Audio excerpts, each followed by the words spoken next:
Many runners enjoy the odd glass of wine or the odd beer. Some take it to the extreme. But today we're going to be talking about the impact of alcohol on your running. My name is Brad. I'm from CoachParry.com, where we help you become fitter, faster, and stronger. And I'm joined by the head of our female athlete program, sports scientist Shona Hendricks, to talk exactly the impact of alcohol on your running. If you get any value out of this or any of our other videos, please do smash the like button. And again, as always, if you have any questions, please feel free to pop them into the comments below. Let's head straight over to Shona. Shona, let's talk about alcohol. I know a lot of people run so that they can drink. What impact does alcohol and drinking alcohol have on your running?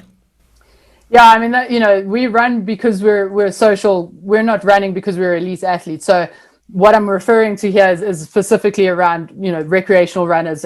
From an elite athlete perspective, there's no benefit to having alcohol within, while you're training very heavily. Essentially, the effects of alcohol, firstly, alcohol acts as a diuretic. So it makes you more dehydrated. Anyone who has been hungover would probably feel that. You would feel very, very dehydrated. And so that obviously has an impairment on your performance. It also sort of impairs the uptake of muscle glycogen and amino acids. And so those two things, essentially muscle glycogen is really important for your energy use, and the amino acids is important for muscle resynthesis. So most of the studies show that alcohol has an effect on your recovery. And in some of our previous videos, we've spoken around why recovery is so important, and it's important because that's where your adaptation takes place. And if you're having way too much alcohol, it's definitely going to have an effect on that recovery in particular.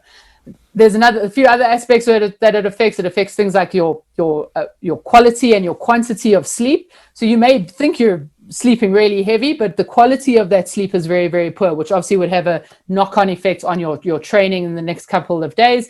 And it has an effect on your heart rate because your body's essentially having to work a little bit harder to remove some of the toxins. And so, I mean, you could do this experiments on your own, go out and have a run, having had a good night's sleep and nothing to drink, and then go and have a couple of glasses of wine and go and run the next morning. And you'll probably see anywhere between an 8 to 12 beat increase on your heart rate as a resting heart rate and as your exercise heart rate.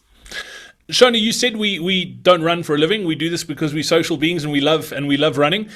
But we're not saying you shouldn't drink. I mean, if people want to drink, they're adults. But you're never going to run as well as you can or to your full ability if you are packing away a bottle of wine or 2 bottles of wine the night before a race, for an example. How do you get that balance right? What's the way to go about doing that? Yeah, exactly. We're not saying don't drink at all. There's a number of studies out there that speak around, a glass of wine or a unit of alcohol in the evenings.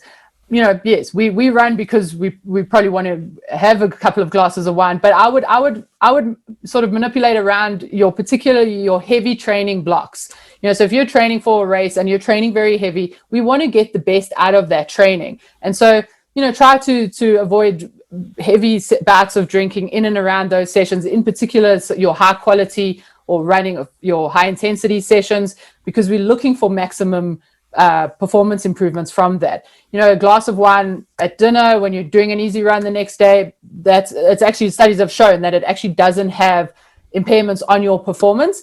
And in particular, units of alcohol that are 2% alcohol and less don't have an effect on performance afterwards as well. And so I would just sort of periodize that around your running. And if you're running your goal race, then the next day, then don't have a glass of wine with dinner. Just build up in the week up to that race, have good sleep, good nutrition, avoid those sort of aspects. But as we're training normally, a glass of wine or a beer with dinner doesn't have a massive effect on your performance at all. Let's just touch on post. Obviously, straight after a run, getting the right sort of nutrients in to help and aid recovery is important. So many runners, particularly ultra runners, love an ice cold beer or 2 after a long run. Is that detrimental to your recovery? There's 2 studies that I actually have read recently around this, and the first one is that you can, if you have quite a large amount of alcohol after like your post race couple of beers.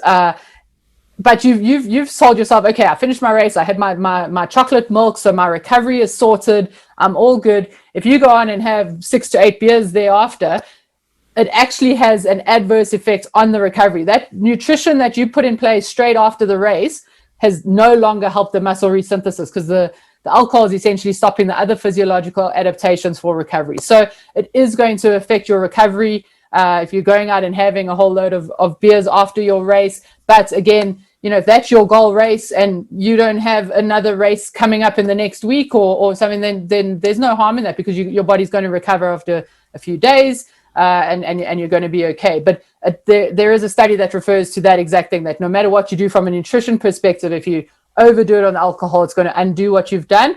And the other study I wanted to refer to was saying, essentially, it was quite an interesting one. They did a study where they went water and beer post-exercise versus just beer. And obviously the person who was having water and beer, there was no adverse effect on their recovery, but the quantity of the beer was controlled. So yeah, as recreational runners, I mean, that's what we want to do. We want to celebrate. We want to celebrate our PBs. We want to celebrate our races. I think that's great. And you can do that. I mean, just bear in mind that it's not going to be helping your recovery. I think that's the long of that. It's all about balance. Make sure you've got a beer in both hands. Is that? I like that one. That's good. Shona, as always, great to catch up. Thanks for your time today. Yeah, thanks, Brad. Thanks so much for watching, and don't forget, if you got any value or you enjoyed this video, please smash the like button below. Also, don't forget to hit the subscribe button so you don't miss out on any of our upcoming videos. You can also watch our latest video over here, and our most popular video is available to watch right over here.